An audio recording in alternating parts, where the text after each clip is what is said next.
First thing, we're gonna learn. This is what 4-2, 4-2. All right. Quadratic formula.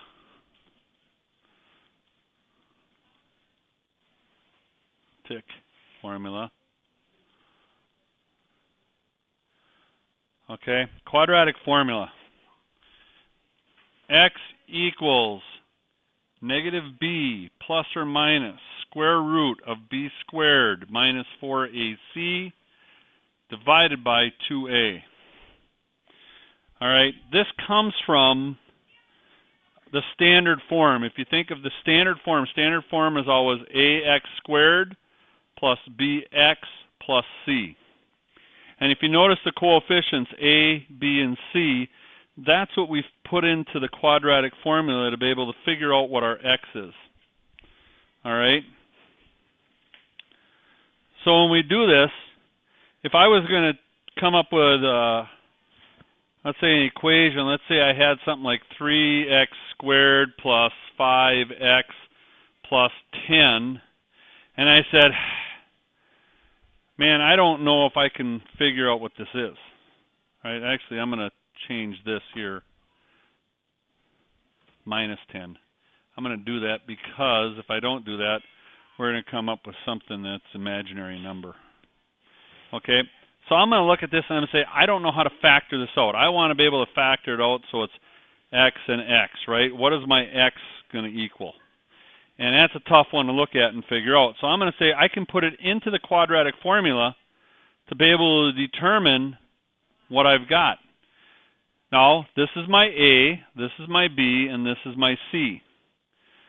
So if I put it in a quadratic formula, I get a negative 5 plus or minus the square root of 5 squared minus 4 times 3 times a negative 10. All right?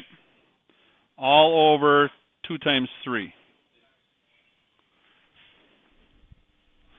So I go and figure this out, reduce this down. Actually, what I'm going to do is I'm going to do it over here because I'm going to run out of room if I don't.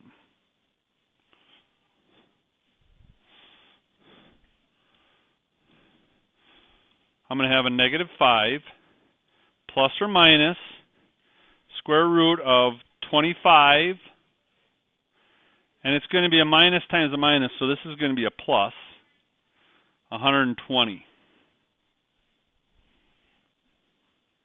Divided by 6. I should have just wrote that 6. I was writing it out this way. Silly me. 6.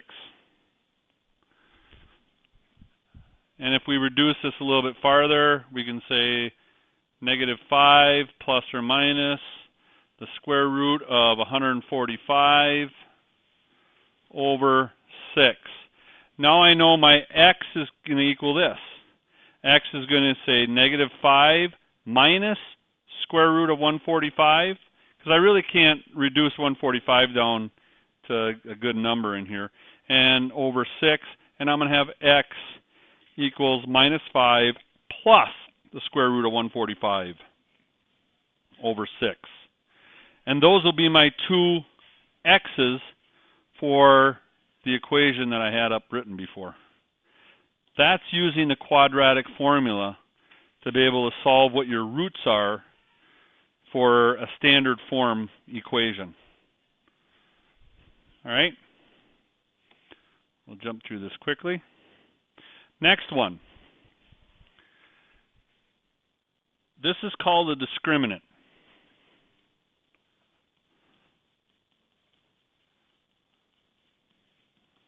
Discriminant. And a discriminant will tell you how many roots you're going to have, or the kind of roots you're going to have for a standard form equation. So if I had my a squared or ax squared plus bx plus c, I would be able to figure out how many roots I have and what kind of roots I would have. And here's what you use. You use b squared minus 4ac. If b squared minus 4ac is greater than 0, then you will have two roots. Okay? Two rational roots, really, what you're going to have. Two rational roots. We've got rational and irrational. What's irrational? That's where we have a negative number in a square root, right? Okay, if b squared minus 4ac is equal to 0, we're going to have one root. One rational root.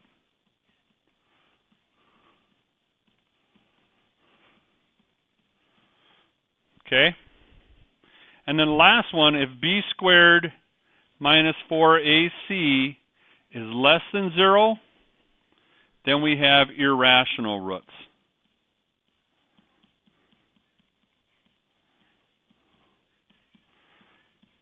Now, do you have to memorize this? I'm going to show you how you don't have to do it. Okay? I'm going to show you how this just comes from the quadratic equation.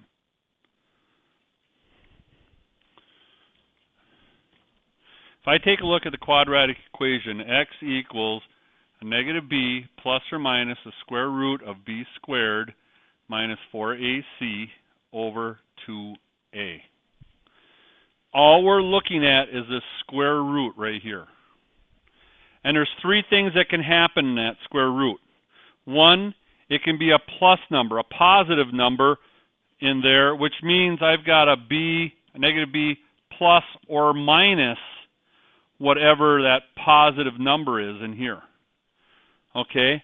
Which means I've got b plus this, and I got b minus b minus that. So I'm going to have two roots, right? If it's positive. If it's negative in there, then that means I've got a negative number inside here, which means now it's going to be irrational. It's going to be an I. You're going to come up with irrational roots in there. And if this is 0, right, all we really have then in our equation is just going to be a negative b over 2ac. We only have one root. So that's how we can look at this. Through the quadratic equation, we can determine how many roots are going to be there just by taking a look at this portion of it and seeing, is it positive? Then we have two roots. If it's negative, it's going to be an irrational root. And if it's 0, it's only going to be one root because this is going to go away. All right? Here's what you guys got to work on. Page. I want to say page 192. Is that it? Yep, page 192. 12, 13, 21, 23, and 25. 192, 12, 13, 21, 23, and 25. And that's what you guys got to do for tomorrow.